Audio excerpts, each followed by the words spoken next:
The blood had already soaked through her wool coat by the time Margaret Preston realized her husband was not coming back.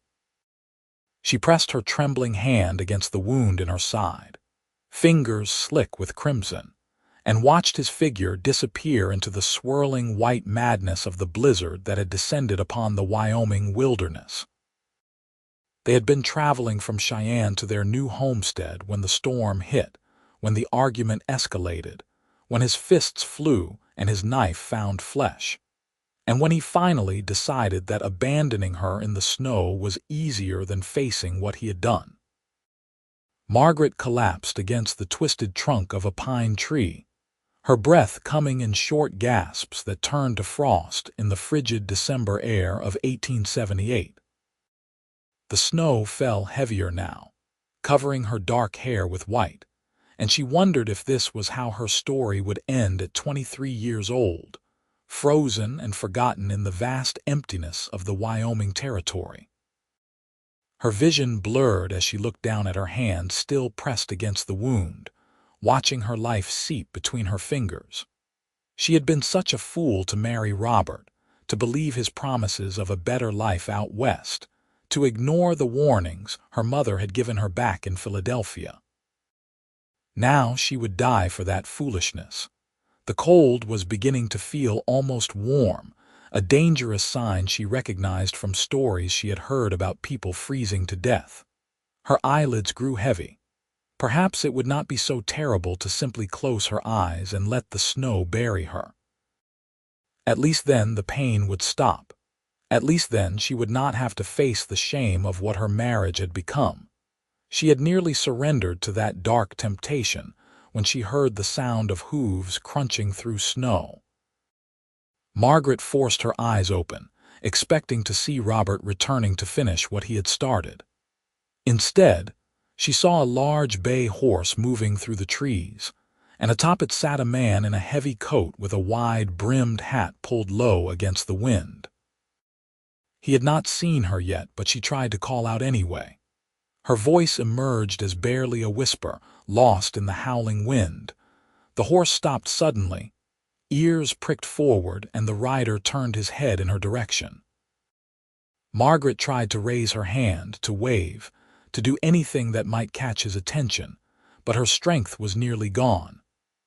Then the man was moving toward her, urging his horse through the deep snow, and Margaret felt the smallest spark of hope flicker in her chest before darkness claimed her. She woke to pressure against her side and a deep voice speaking urgently. Her eyes fluttered open to find herself lying in the snow with the stranger kneeling beside her, his hands working quickly at her coat. He had pushed aside the fabric and was examining the wound with practiced efficiency.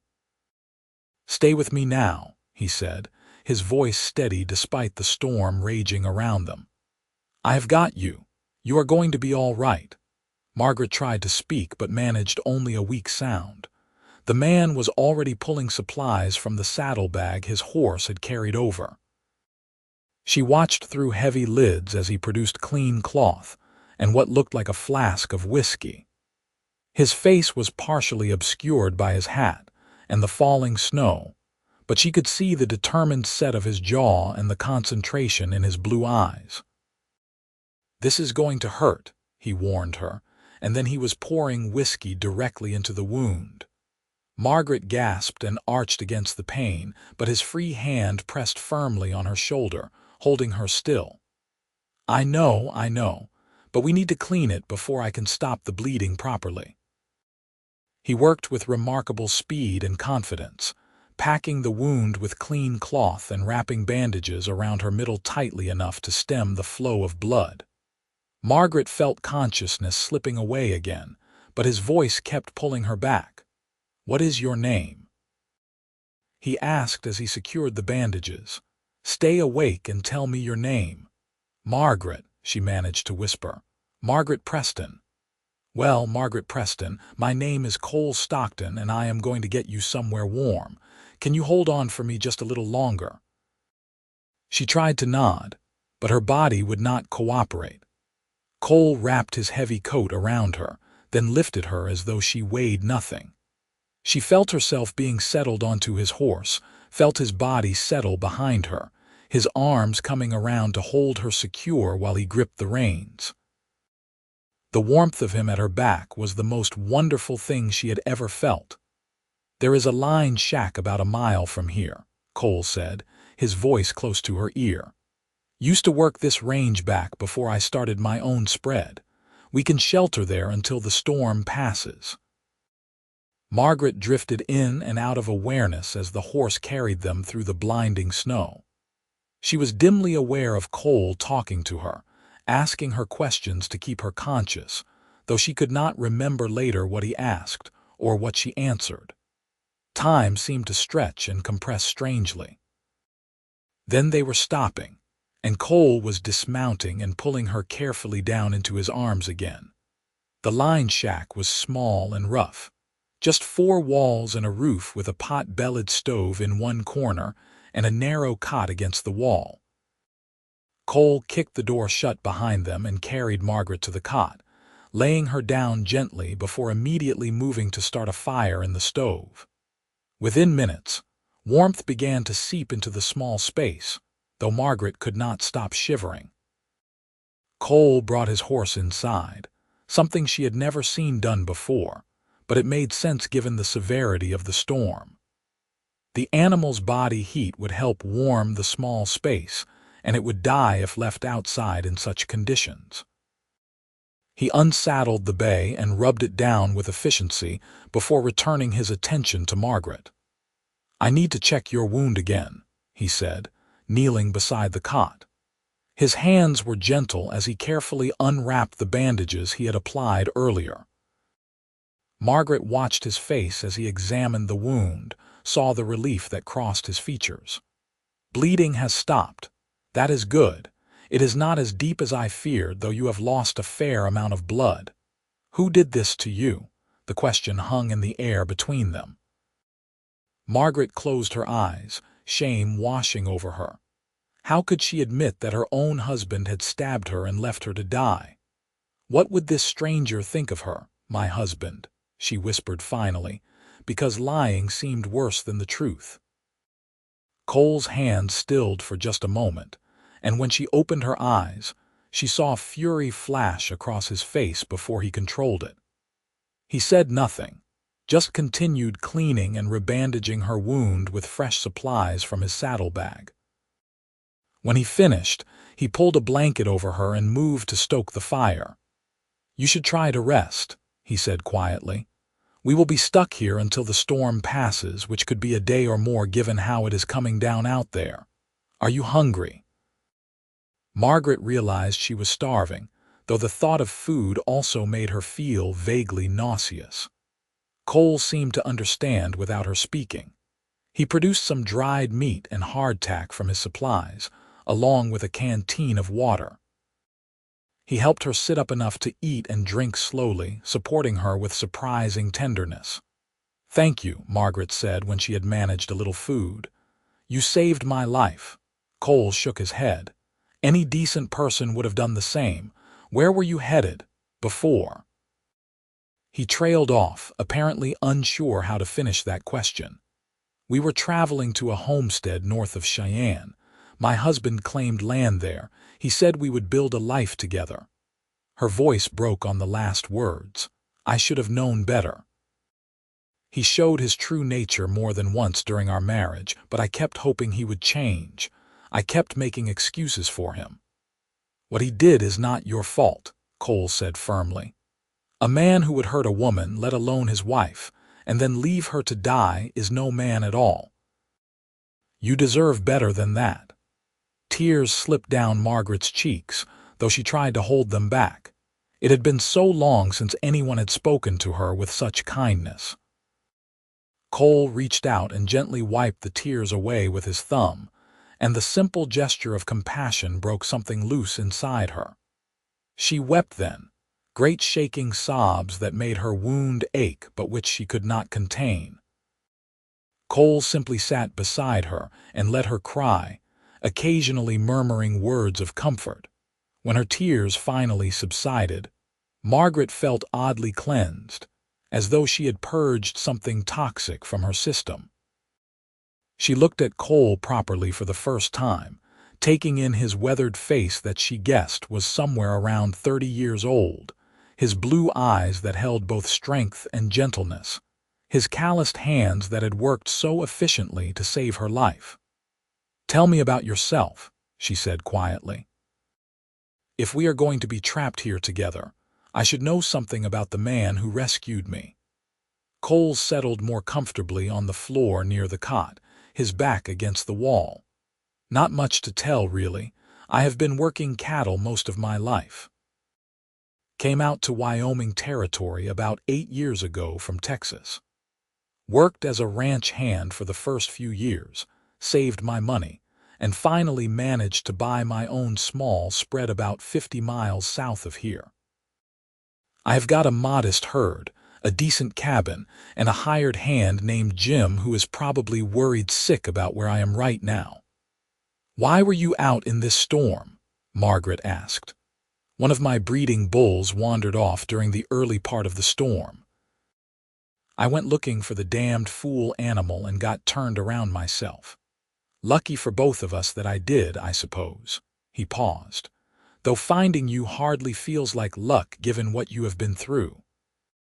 They talked through the afternoon as the storm raged outside and the fire crackled in the stove.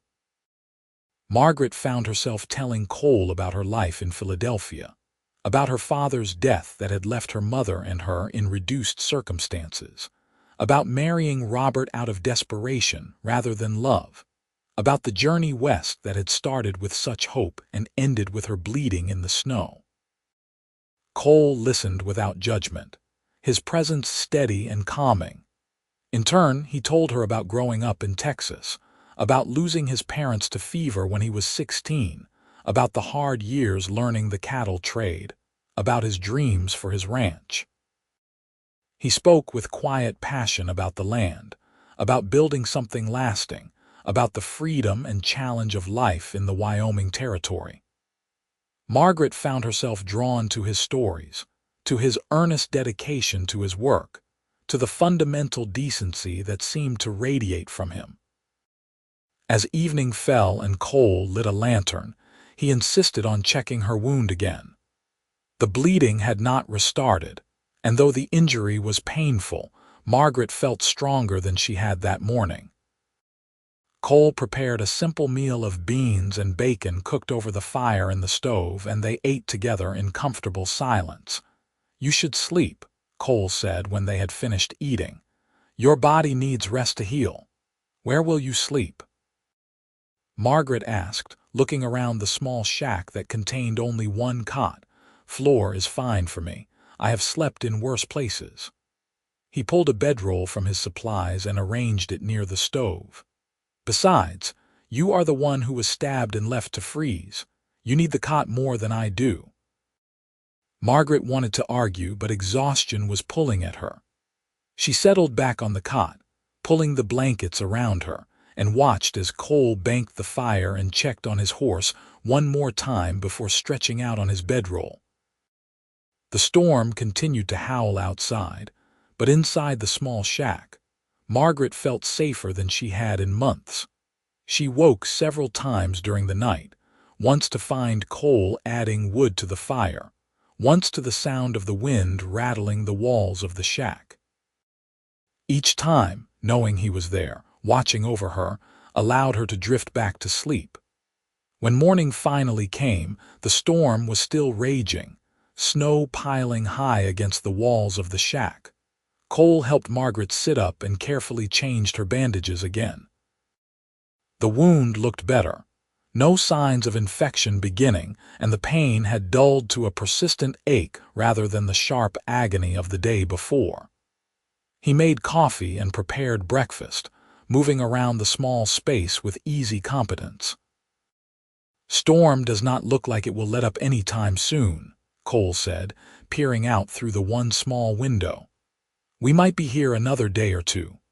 Margaret nodded, surprised to find she was not particularly upset by that prospect. Being trapped here with Cole felt infinitely preferable to what her life had been before. The thought made her feel guilty, as though she should be more distressed by her situation, but she could not deny the truth of it. They passed the second day talking more, the conversation flowing easily between them. Cole told her about the challenges of ranching, about harsh winters and cattle rustlers, about the satisfaction of watching his herd grow. Margaret told him about her love of reading, about the books she had been forced to leave behind in Philadelphia, about her dreams of perhaps teaching someday. She found herself laughing at his stories, forgetting for stretches of time about the pain in her side and the terrible thing that had happened to her. "What will you do when we get out of here?" Cole asked that evening as they ate another simple meal. "Do you have family you can return to?" Margaret shook her head. "My mother passed 2 years ago. I have no one back east, and I certainly cannot go to that homestead, not if Robert is there." "He might not be," Cole said quietly. "Man who would do what he did is likely a coward. He probably assumed you would die and has run off to avoid hanging for murder. But even if the homestead is abandoned, you should not go there alone." "I have nowhere else to go," Margaret said, trying to keep the despair from her voice. "I have no money, no prospects. Perhaps I could find work in Cheyenne as a seamstress or a cook." Cole was quiet for a long moment, staring into the fire. When he finally spoke, his voice was careful, almost hesitant. "I know we have only just met, and you have no reason to trust men after what you have been through. But if you need a place to stay, at least temporarily, you could come to my ranch. My hired hand Jim's wife Martha works as my housekeeper. She is a good woman, proper and kind. You would have your own room and you could help Martha around the house while you heal and figure out what you want to do next. I would pay you fair wages for your work." Margaret stared at him, stunned by the offer. "Why would you do that for me? You do not even know me." "I know you well enough," Cole said, meeting her eyes. "I know you are brave and resilient. I know you have been dealt a rough hand, but you have not given up. And I know that leaving you alone in Cheyenne, with nothing when I have the means to help you, would make me no better than the man who abandoned you. I am not saying this for any improper reason. Martha and Jim live in a small cabin on my property, but they are there most days. Everything would be proper and respectable." Margaret felt tears prick her eyes again, but these were different from the tears she had shed the day before. These came from relief and gratitude, and the overwhelming realization that there were still good people in the world. "I do not know what to say. Say yes," Cole said simply. "At least until you have fully healed and had time to decide what you want for your future. No strings attached, Margaret, just a chance to catch your breath." "Yes," Margaret whispered. "Thank you, yes." The storm finally began to break on the morning of the third day. Cole saddled his horse and helped Margaret mount, settling behind her again with his arms around her to keep her secure and steady. The world outside the line shack was transformed, covered in several feet of snow that gleamed brilliant white under a weak winter sun finally breaking through the clouds. They rode slowly, Cole navigating through the drifts with skill born of years working in this country. Margaret leaned back against him, drawing strength from his solid presence. Her wound ached with the movement of the horse, but it was bearable. She found herself noticing details about him, the way he spoke softly to his horse, the way his hands held the reins with confident ease, the way his body sheltered hers from the wind. It took most of the day to reach Cole's ranch, the journey slowed by the deep snow. When they finally crested a ridge and Margaret saw the valley below, she caught her breath. A sturdy log cabin sat nestled against a hillside, with a barn and several outbuildings visible nearby. Cattle dotted the snow-covered meadow, and smoke rose from the cabin's chimney. It looked like something from a painting, peaceful and welcoming. As they rode into the yard, a man emerged from the barn, his weathered face breaking into a relieved grin. "Cole, thank God. We thought you were frozen solid somewhere out there. Martha has been beside herself with worry." "I am all right, Jim," Cole called back. "But I found someone who needs help. This is Margaret Preston. She was injured and caught in the storm. She is going to be staying with us for a while." Jim's eyes widened as he took in Margaret's pale face and the way she held herself stiffly against the pane, but he asked no questions. "I will get Martha," he said immediately, and hurried toward a smaller cabin set back from the main house. Within minutes, a plump woman with kind brown eyes and graying hair came bustling out, followed closely by Jim. Cole dismounted and carefully helped Margaret down, and Martha immediately took charge with the efficiency of someone accustomed to dealing with ranch emergencies. "Jim, help Cole get his horse settled. You, poor dear, come with me," Martha said, slipping an arm around Margaret's waist to support her. "We will get you inside and into a warm bed. You look half dead on your feet." Cole caught Margaret's eye over Martha's head. "You are in good hands now. I will check on you later." Margaret let Martha lead her into the main cabin, which was warmer and more comfortable than she had expected.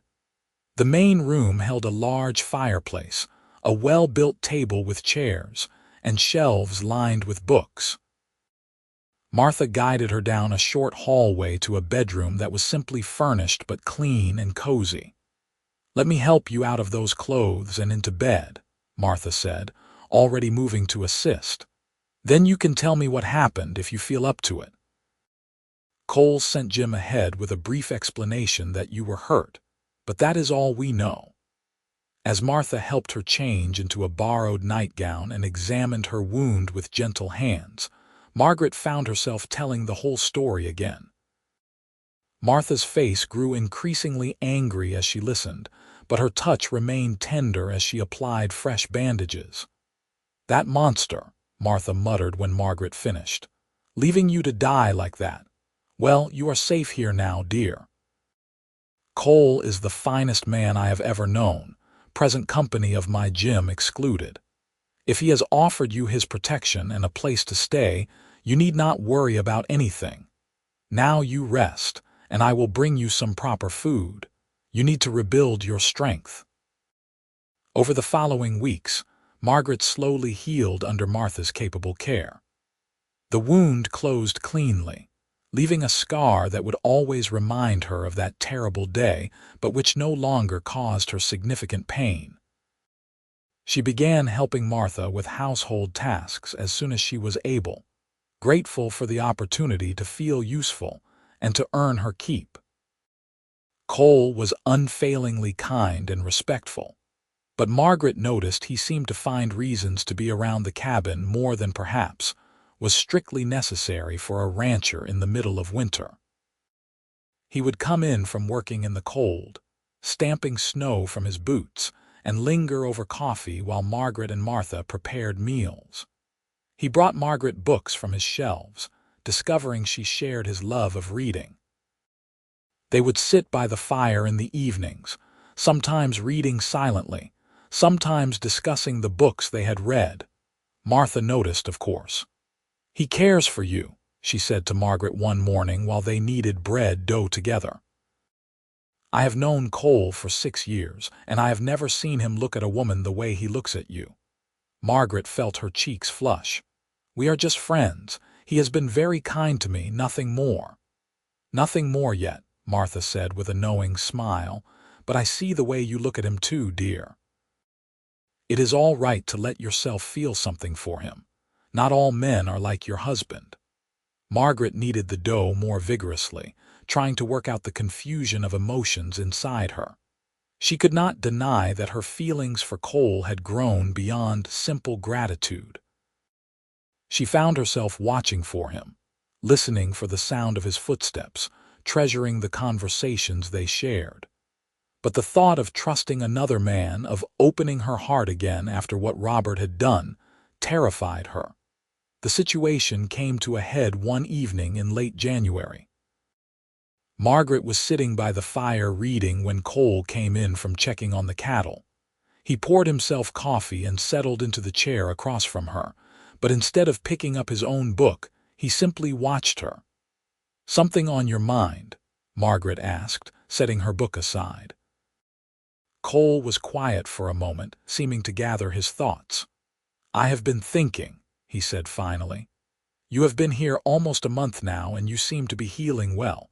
I just want you to know that you are welcome to stay as long as you need. Longer than that if you want. You do not have to leave just because the wound has healed." "Thank you," Margaret said softly. "I have been thinking about that too. About what comes next for me. I am grateful for everything you have done, but I cannot stay here indefinitely without purpose. Perhaps I should look into finding a teaching position in Cheyenne or some other work." "Is that what you want?" Cole asked, leaning forward. "To go to Cheyenne?" Margaret met his eyes and found she could not lie to him. "No," she admitted. "I do not particularly want to leave. I have been happier here in this month than I was in 2 years of marriage, but I cannot simply impose on your hospitality forever."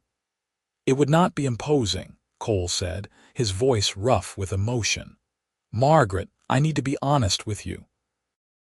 These past weeks, getting to know you, I have come to care for you deeply. I know the timing is terrible. I know you have been through hell and you probably need more time to heal, not just from the wound but from everything that happened to you. I am not asking you for anything you are not ready to give, but I need you to know how I feel. I need you to know that if you would consider staying, not as a guest or an employee, but as part of my life, I would count myself the luckiest man in the Wyoming territory." Margaret's heart pounded in her chest. She looked at this man who had saved her life, who had treated her with nothing but respect and kindness, who had given her space to heal while quietly showing her every day what a good man could be. Fear still whispered warnings in her mind, but something stronger was growing in her heart. "I care for you too," she said quietly. "More than I thought I could ever care for anyone again. You have shown me that not all men are cruel, that there is still goodness in the world. But Cole, I am still married. I have no idea where Robert is or what has become of him, but legally I am still his wife." "Then we will figure it out," Cole said firmly. "We can make inquiries, find out if he is still on that homestead or if he has moved on. If he has abandoned the property, that might be grounds for desertion. If he truly did leave you for dead, there might be grounds for annulment based on cruelty. I do not know all the legal details, but we can find someone who does. What I do know is that I am willing to wait however long it takes if you are willing to let me court you properly once you are free." Margaret felt tears spilling down her cheeks again, but these were tears of hope and joy rather than pain and despair. "I would like that," she whispered. "I would like that very much." Cole crossed the distance between them and knelt beside her chair, taking her hands in his. "Then we will make it happen. Together. I promise you, Margaret, I will never hurt you the way he did. I will spend every day for the rest of my life showing you what real love looks like if you will let me." Margaret leaned forward and rested her forehead against his, feeling the warmth of his breath on her face. "I believe you," she said, and realized with wonder that she truly did. They spent the rest of that winter growing closer, Cole courting her with a patience and gentleness that made Margaret's heart ache in the best way. He brought her wildflowers he found during the first thaw. He taught her to ride so she could accompany him around the ranch. They took long walks through the snow-covered hills, talking about everything and nothing. Cole never pushed her for more than she was ready to give, content to build their relationship slowly and properly. In March, Cole and Jim traveled to the homestead where Robert had claimed land. They found it abandoned, the cabin falling into disrepair, no sign that anyone had been there in months. Inquiries in Cheyenne revealed that a man matching Robert's description had been seen drinking heavily in saloons in late December, bragging about being free of his nagging wife and heading to California to seek his fortune. The trail went cold after that, but it was enough for a lawyer in Cheyenne to begin proceedings for desertion and annulment based on abandonment and cruelty. The legal process was slow and frustrating, but Margaret found she did not mind the wait as much as she thought she would. Every day at the ranch brought new joys, new discoveries about this life she was building. She had never known work could be satisfying rather than simply exhausting. She had never known what it felt like to be part of a community, with Martha and Jim becoming like family to her. Most of all, she had never known what it felt like to be loved by a good man. Because Cole did love her, she could see it in everything he did. The way he always made sure she had the warmest seat by the fire. The way he listened when she talked as though her words were the most important thing he had ever heard. The way he looked at her when he thought she was not watching, with such tenderness and devotion that it made her breath catch. And gradually, as winter turned to spring, Margaret felt the last walls around her heart crumble. She realized she was completely in love with Cole Stockton one April afternoon while watching him work with a new foal in the corral. He was so patient with the skittish young horse, his voice low and soothing, his movements gentle but confident. Margaret stood at the fence watching him, and the thought came to her clear and certain, I want to spend the rest of my life with this man. The annulment came through in June, nearly 6 months after Cole had found Margaret bleeding in the snow. The lawyer explained that Robert's abandonment and cruelty, combined with his apparent flight from the territory, had made the case straightforward. Margaret was free. Cole proposed that same evening. He took her on a walk to a ridge overlooking the valley, where the sunset painted the sky in shades of gold and pink. He got down on one knee and pulled out a simple gold band. "Margaret Preston," he said, his voice thick with emotion, "you are the strongest, bravest, most remarkable woman I have ever known. Would you do me the honor of becoming my wife? I promise to love you and cherish you and protect you for all the days of my life." "Yes," Margaret said, laughing and crying at the same time.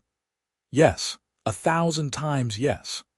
They married in August in a small ceremony in Cheyenne, with Martha and Jim as witnesses, and a handful of other ranchers Cole had befriended over the years. Margaret wore a simple white dress that Martha had helped her sew, and Cole wore his best suit with his hair neatly combed. When the minister pronounced them husband and wife and Cole kissed her, Margaret felt as though her heart might burst with happiness. Their wedding night was tender and sweet, Cole taking his time to show Margaret what physical love could be when it was given freely, and received with joy rather than fear or obligation. Afterward, as they lay tangled together in the bed they would share for the rest of their lives, Margaret traced the line of Cole's jaw with her finger. "I never thought I could be this happy," she whispered. "6 months ago, I thought my life was over. And now here I am, married to the most wonderful man I have ever known, living in this beautiful place with a future full of possibilities. It feels like a dream." "If it is a dream, then I am dreaming it too," Cole said, pulling her closer. "You are the best thing that ever happened to me, Margaret. I know the circumstances that brought us together were terrible, but I cannot help but be grateful for that storm, for the fact that I was out looking for a damned bull and happened to find you instead. It was the luckiest day of my life." They spent the rest of the summer settling into married life. Margaret threw herself into making the cabin truly feel like a home, adding curtains and rugs and small touches that made the space warmer and more welcoming. She planted a garden and worked alongside Martha to preserve vegetables for the winter. She learned the rhythms of ranch life, the endless cycles of work and rest, of struggle and reward. Cole was an attentive and loving husband, never taking Margaret for granted, always making sure she knew how much he valued her. They worked together during the day and talked late into the night, building a partnership based on mutual respect and deep affection. The physical side of their marriage grew more comfortable and passionate as Margaret learned to trust fully, learned that her body was her own, and that sharing it with Cole was a gift rather than an obligation. In November, Margaret realized she had missed her monthly courses. Martha confirmed what she suspected. She was expecting a baby. Margaret felt a mixture of joy and fear at the news. After everything she had been through, the thought of bringing a child into the world was both wonderful and terrifying. Cole's reaction erased her fears. When she told him, he picked her up and spun her around, laughing with pure delight. Then he immediately set her down carefully, worried he might have hurt her or the baby.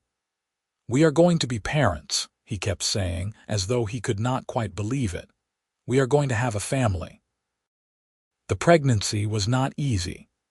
Margaret suffered from nausea in the early months and exhaustion throughout.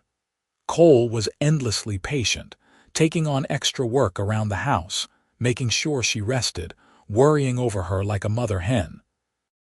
Martha assured them both that everything was proceeding normally, but Cole could not seem to help his concern.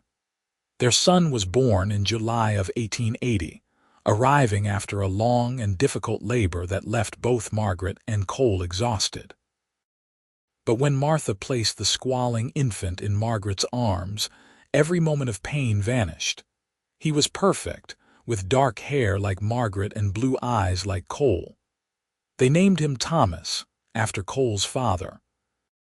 Cole proved to be a devoted father, getting up for nighttime feedings, changing diapers without complaint, spending hours simply holding his son and staring at him in wonder.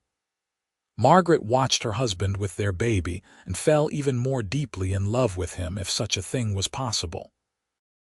"You are a natural at this," she told him one evening as he rocked Thomas to sleep. "I just want to do right by him," Cole said softly. "I want him to grow up knowing he is loved and safe.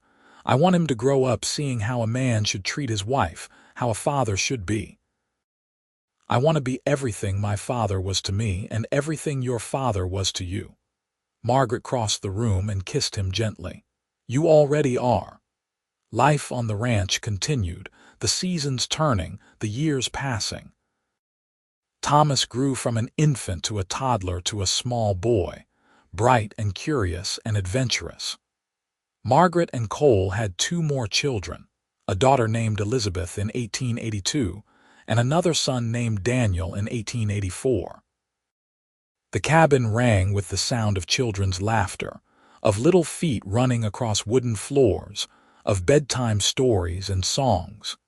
The ranch prospered under Cole's management. With Jim's help and eventually the addition of another hired hand, the herd grew substantially. Cole became known throughout the territory as a fair dealer and an honest man. He and Margaret became pillars of the small community that was developing in the region, hosting gatherings at their ranch, helping neighbors in times of trouble, building a life that was rich in all the ways that mattered. Martha and Jim remained close friends, practically family. Martha helped Margaret navigate motherhood, offering advice and support and an extra pair of hands when needed. Jim taught young Thomas to ride and helped Cole expand the ranch operations. The six of them, along with the hired hands who came and went over the years, became their own small community within the larger one. Margaret sometimes thought about that December day in 1878 when she had lain bleeding in the snow, certain she was going to die. It seemed like something from another lifetime now, something that had happened to a different person. That terrified, broken woman she had been seemed impossibly distant from the strong, confident, happy woman she had become. She had scars, of course. The physical scar on her side where Robert's knife had cut her, the emotional scars from the trauma she had endured. There were still nights when she woke from nightmares, still moments when fear would flash through her unexpectedly. But Cole was always there, patient and understanding, helping her through the difficult moments, reminding her that she was safe and loved. On their 10th wedding anniversary in 1889, Cole took Margaret back to the ridge where he had proposed. The children were safely in Martha's care for the afternoon, and it was just the two of them watching the sunset over the valley where they had built their life together. "Do you ever regret it?" Margaret asked, leaning against Cole's side. Taking in a half-frozen, penniless woman with more baggage than any one person should carry. Cole turned to look at her, his blue eyes still as clear and honest as the day she had first seen them. "Not for one single second. You are the love of my life, Margaret. You and our children are everything I ever wanted and more than I ever dreamed I could have. If I could go back to that day in the storm, I would not change a single thing, because every moment of that journey led me to you." "I love you," Margaret said, the words still as true and powerful as they had been the first time she said them. "Thank you for saving me, not just my life that day in the snow, but saving me in all the ways that mattered. Thank you for showing me what love really means." "Thank you for letting me," Cole said, and kissed her as the sun set over the Wyoming territory they both loved. They stood there together as the sky darkened and the first stars appeared, two people who had found each other in the midst of a blizzard and built something beautiful from that desperate beginning. Behind them, the lights of their home glowed warm and welcoming. Ahead of them, the future stretched full of promise and possibility. Margaret thought about the children waiting for them at home, about Thomas, who was already showing signs of becoming a skilled horseman like his father, about Elizabeth with her quick mind and love of books, about little Daniel who was equal parts mischief and sweetness. She thought about the years ahead, about watching her children grow and building even more memories with the man she loved. The ranch continued to thrive over the following years. Cole's reputation as a fair and honest rancher spread throughout Wyoming, and he was often called upon to help settle disputes or offer advice to younger ranchers just starting out. Margaret became known for her hospitality, their home a place where neighbors gathered for celebrations and where travelers could always find a hot meal and a warm welcome. Thomas grew into a capable young man who shared his father's love of ranching and his mother's love of learning. Elizabeth proved to be exceptionally bright, devouring every book she could get her hands on, and Margaret began teaching her and the other children in the area, finally fulfilling that dream she had mentioned to Cole so many years ago. Daniel inherited his father's calm temperament and gentle way with animals.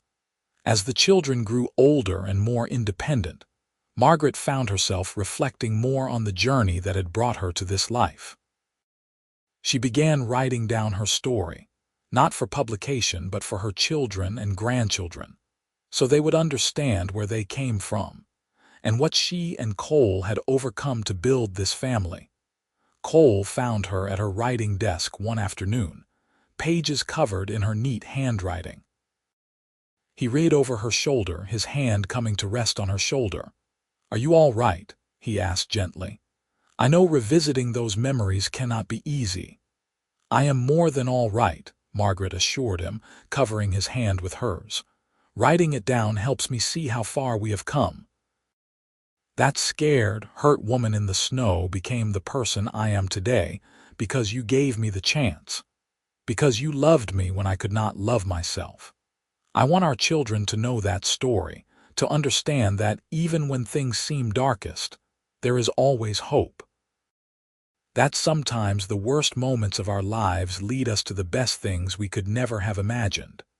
Cole pulled her to her feet and into his arms, holding her close. "You would have been fine without me. You are the strongest person I know." "Maybe," Margaret said, resting her head against his chest and listening to the steady beat of his heart. "But I am grateful I did not have to find out.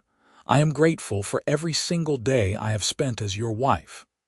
The years continued to pass, bringing both joys and sorrows as all lives do. They buried Martha and Jim within a year of each other in the early 1890s, mourning the loss of dear friends who had been with them from the beginning. They celebrated as Thomas married a neighboring rancher's daughter and began building his own spread on land Cole helped him acquire.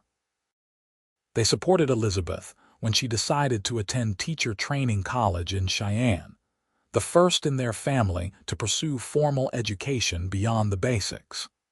They watched Daniel grow into a young man with a special gift for working with horses.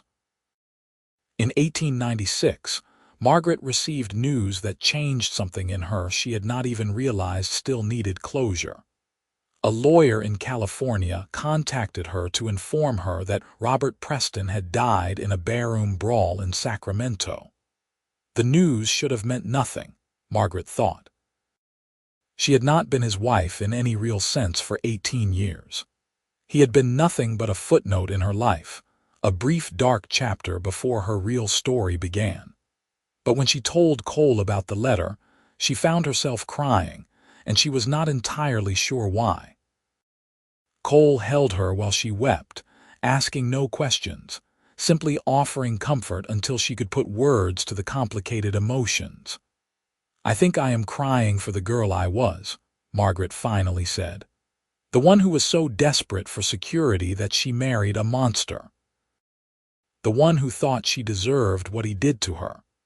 That girl died in the snow that day, and you helped someone better rise from that frozen place. I am crying for her, but I am also grateful to her, because her suffering led me here to you to this life. Does that make sense?" "It makes perfect sense," Cole assured her. "And that girl you were deserves your compassion. She did the best she could with what she knew. But the woman you became, the woman you are, that is all you. I just had the privilege of witnessing it." As the 19th century drew to a close and a new one began, Margaret and Cole found themselves becoming grandparents. Thomas and his wife had 3 children, and Elizabeth eventually married a teacher she met in Cheyenne and had 2 children of her own. Daniel remained on the ranch, taking over more of the daily operations as Cole grew older, and eventually married a widow from town who had a young daughter. The ranch that had once been so quiet now rang with the voices of multiple generations. Margaret loved being a grandmother, loved spoiling her grandchildren in ways she had been too busy surviving to do with her own children when they were young.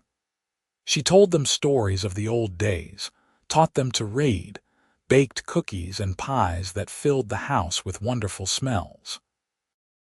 Cole was equally devoted, teaching the older grandchildren to ride, carving toys for the younger ones, always patient and kind. On a warm summer evening in 1905, Margaret and Cole sat on the porch of their cabin watching the sun set over the valley. They were both in their 70s now, their bodies showing the wear of years of hard work, but their love had only deepened with time. Their grandchildren's laughter drifted from inside the house where they were playing under Elizabeth's supervision before bedtime. "We built something good here," Cole said, reaching over to take Margaret's hand. "Something that will outlast us." "We did," Margaret agreed, lacing her fingers through his. "When you found me in that snow 27 years ago, I thought my life was ending. I never could have imagined all of this. The children, the grandchildren, the years of happiness. You gave me all of that." "We gave it to each other," Cole corrected gently. "I was just a lonely rancher before you came into my life.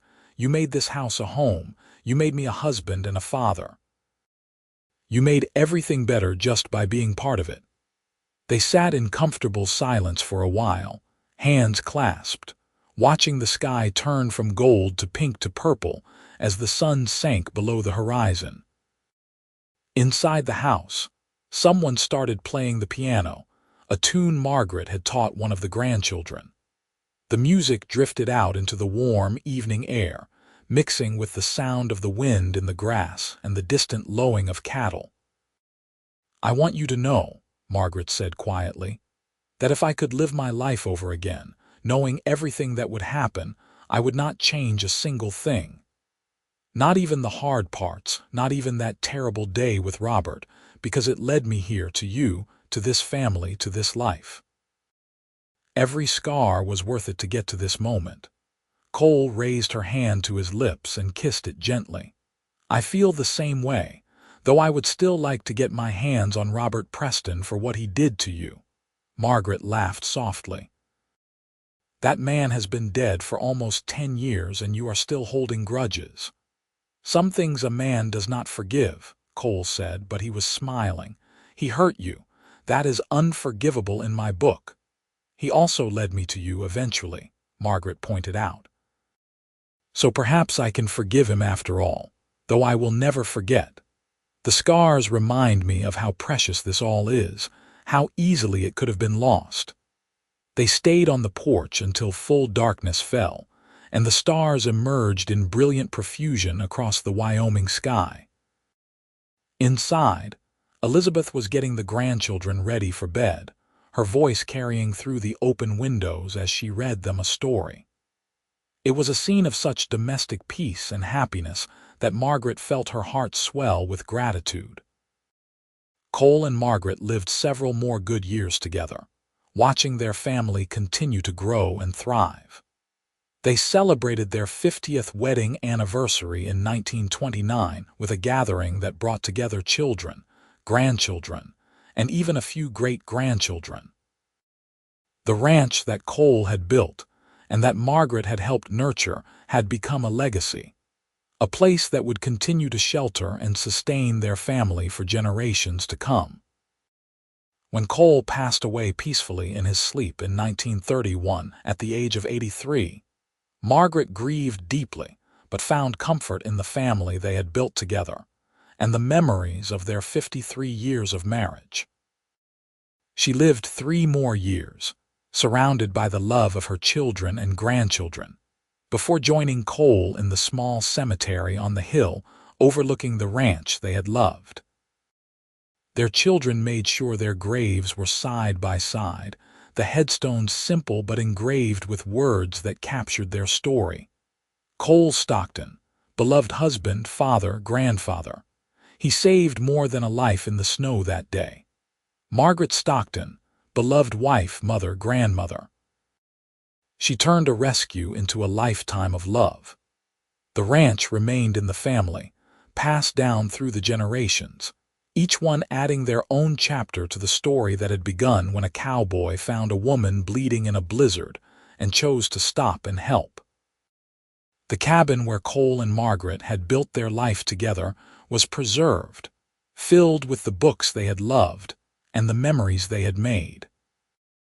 Their descendants told and retold the story of how their great-grandparents had found each other in a snowstorm, how love had grown from tragedy, how 2 damaged people had healed each other and built something beautiful that would last far beyond their own lifetimes.